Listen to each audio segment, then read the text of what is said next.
I still remember my first encounter with the corporeal side. It was in January 2020 on Tumblr and on an account that has since disappeared. And I don't remember who it was, but it was someone who said between substance and this. Being torn between the aesthetics of Core de Laya is so boring. Do I want to pick daisies in a wild meadow or walk around a Gothic building? Do I want to decorate my room with flowers and patchwork or old books and candles? Wear summer dresses or turtlenecks? Do I want to bake bread entirely or commit a mysterious and inexplicable murder? I didn't know the name of either of these aesthetics, and I didn't even know what an aesthetic was. So I immediately started searching, and it turned out what dark academia and cottagecore were, respectively. By the way, I understand that it's hard to choose between the two. I still like both to this day, but it's the horn aspect that caught my attention the most.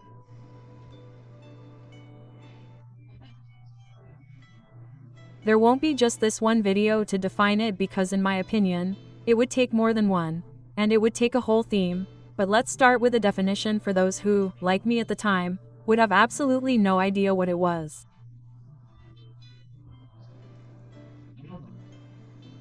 So there you have it, the fascination with a certain form of pastorality, if I may say so, or at least with the bucolic, is not new at all. On social networks, that is to say Tumblr, but also Instagram or TikTok, YouTube and so on. You type the words cottagecore from cottage, le chaumière from core, le mole or le coeur. You will get this. Images that depict cottages, but also animals, the countryside, nature in general, a time that seems frozen in the 19th century, and indeed pretty summer dresses for women in any case, and people who think that rural life is better.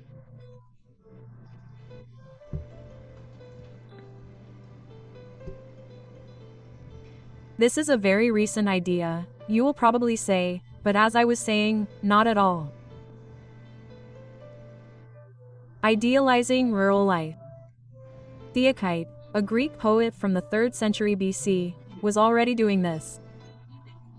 He was a pioneer who wrote his pastoral idyls, which means that shepherds were often mentioned in these works.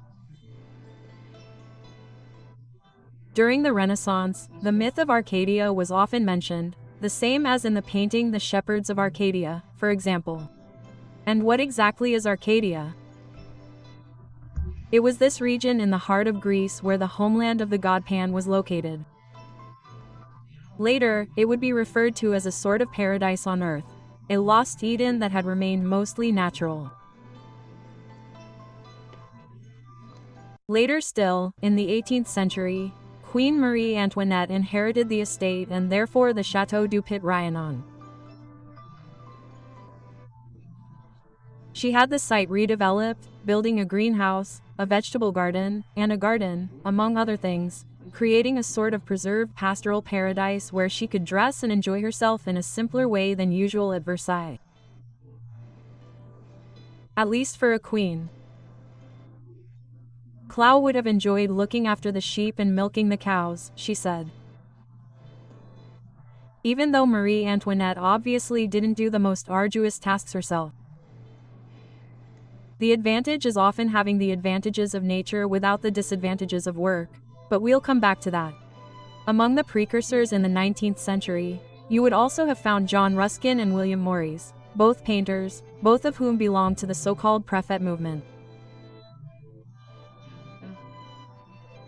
That is to say, before Raphael, young British painters admired what had come before him and whose Renaissance-style paintings, for example, had religious subjects but also revolved around a certain rurality that was sometimes contemporary and whose style effectively evokes the style of Renaissance painters.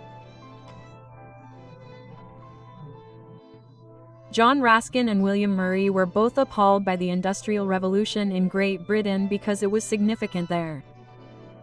It was the first country where it took place, and it was also quite intense. It was followed by a large rural exodus under the reign of Queen Victoria, with many peasants becoming workers after buying their land and the rampant industrialization producing things like the railway, gas lighting, electricity, the beginnings of the automobile, and so on. It turned a lot of things upside down and, to tell the truth, Raskin and Morris no longer understood this world. They would have liked it to remain a bit more rural and, in fact, William Morris lived in the countryside in a manor house that he had designed himself. He and his friend launched the art and craft movement. It involved bringing together craftsmen who created furniture, fabrics, wallpapers, and so on, all sorts of works, and whose motifs were actually quite inspired by nature.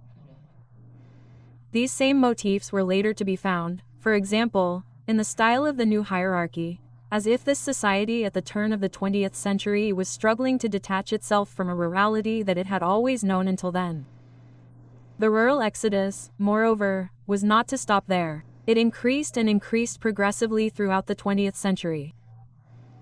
As you know, farmers now represent more than 1% of the European population. For Jerkin, the author of The Lord of the Rings, all this was also moving too fast. He would have liked to preserve a certain bucolicism. He was sensitive to nature, and The Lord of the Rings is a metaphor for all this. Because when you read it, you see that the Obites live in pretty little houses. So in nature, they are close to this one. They are bon vivants. Their village is a little paradise, and so on. All this contrasts sharply with the Mordor, a country covered in lava. In other words, like a molten steel factory, a kind of hell. Because that's what it's all about. Do you see it? No, it wasn't in the 21st century that we invented the fascination with rural life, but it was in the 21st century that it acquired its name on the Hornside. You're probably saying that I must have jumped on the bandwagon just like everyone else. Once, I found out that the name existed because everything exploded from March 2020 and the pandemic. With that, many people thought it's not great to be confined to a small apartment without a garden where I'm going round in circles. I would have preferred to have a slightly larger house with a garden where I could go out without providing any proof of illness. And also, it's not great that I couldn't find any flour, canned goods, or toilet paper when I went to the supermarket in a hurry. I would have preferred to have a vegetable garden and an orchard where I could have taken what I needed and preserved the vegetables and fruits myself. In short, I'd have seen what was coming. There's also a bit of survivalism in there, you see? Well, no. Contrary to what you might think, I didn't jump on the bandwagon. It was in 2020, but if you remember, I said January and not March.